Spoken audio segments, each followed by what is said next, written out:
Do you find yourself only ever playing in one part of the bow? Well, today I'm going to be talking to you about the different parts of the bow and why they are useful. And be sure to stick around until the end because I'm going to show you an exercise that will help you practice using the whole bow, and I'll tell you where you can get my free printable sheet with this exercise.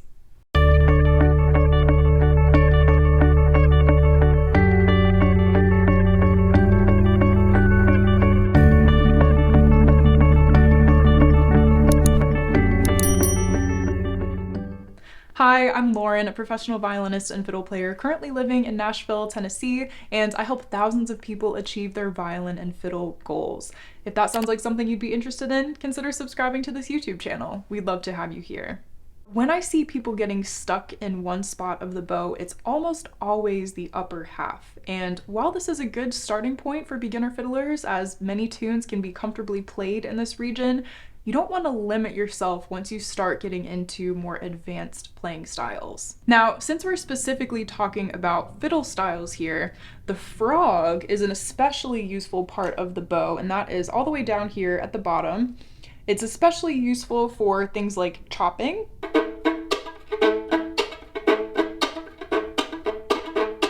We're not going to get into chopping too much today, but it's a really useful technique if you find yourself in a situation where you are backing up other people playing. The frog is also where we make our transitions. When we're playing long bows, we want to get all the way to the frog so that we have a nice smooth transition. So for example, let's say I'm starting at the tip of the bow and I'm making my way all the way to the frog.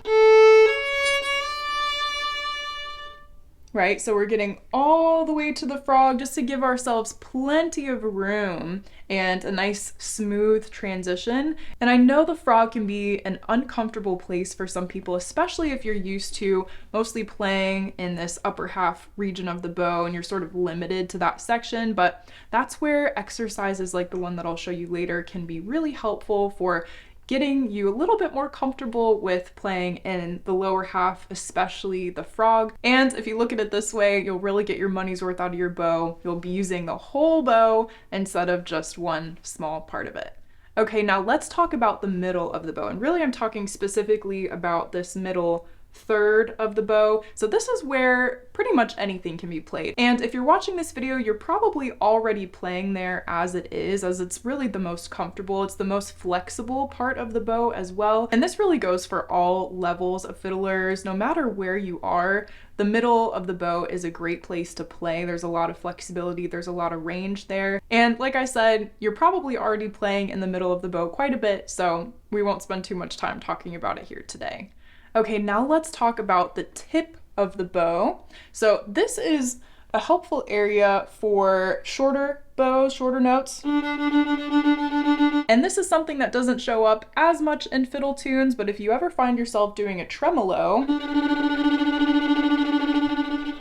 the tip of the bow can be really helpful to give that effect. And the reason for that is because the tip of the bow is the farthest away from your hand, and so it's going to be the lightest. So anything that you're playing that's on the lighter side, that you want to have more lightness, more bounce to it, the tip of the bow is a really great place for that, as you're not going to be as weighed down as you would be at the frog, which, like I said, is helpful for heavier strokes. The tip of the bow is also good for longer transitions, as I showed you earlier, where if you're starting at the tip or starting at the frog, you can have a nice smooth transition from one direction into the next. And getting all the way to the tip of the bow can ensure that you are really making the most of your bow. Just make sure you don't get stuck there. Make sure you work your way back to the lower half of the bow. Okay, now let's talk about the whole bow. Yes, the entire bow. What can we use the whole bow for? Well, really, slower tunes is the number one thing. If you're playing a waltz or something on the slower side, you can really use the whole bow. And I'll use Ashokan Farewell again as an example here.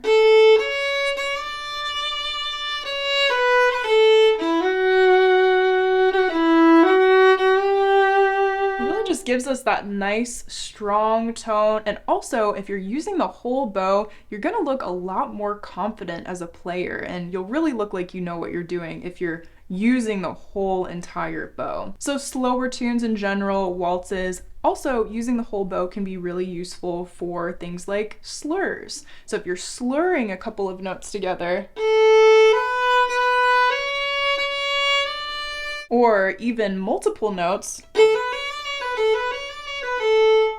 the whole bow will allow you to fit in all of those notes without getting stuck in a certain place. Because if you start that same slur with all of those notes, let's say in the middle, you're gonna run out of bow a lot faster versus starting out the frog or the tip, where you would have lots of room to be able to use the whole bow.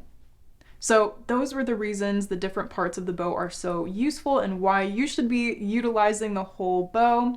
And now we've gotten to the part you've all been waiting for, which is the exercise. So this is how you can really practice using the whole bow on your own at home starting today. And the great thing about this exercise is we're including slurs. So not only are you practicing using the whole bow, but you're also practicing dividing it evenly and getting used to playing slurs. So I'll show you the exercise and then we'll talk through it together.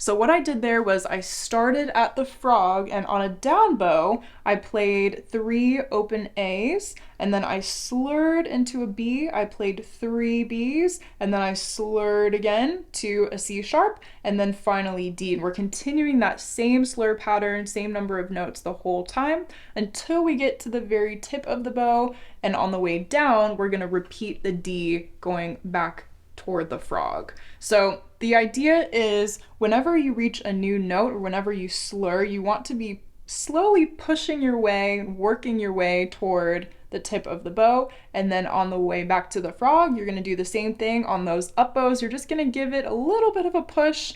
You're increasing the bow speed slightly on those slurs so that you can work your way all the way to the frog, because the goal is we want to be using the whole bow. Now, can this exercise work in just one part of the bow? Sure, absolutely, but that's not what we're here to work on today. We're here to really be able to practice using the entire bow. So that's really how you'll get the most out of this exercise, is if you start at the frog, end at the tip, and then repeat that cycle several times. And I do have a free printable sheet on my website with this exercise, so you can download that, print it out, and start working on it today if you would like.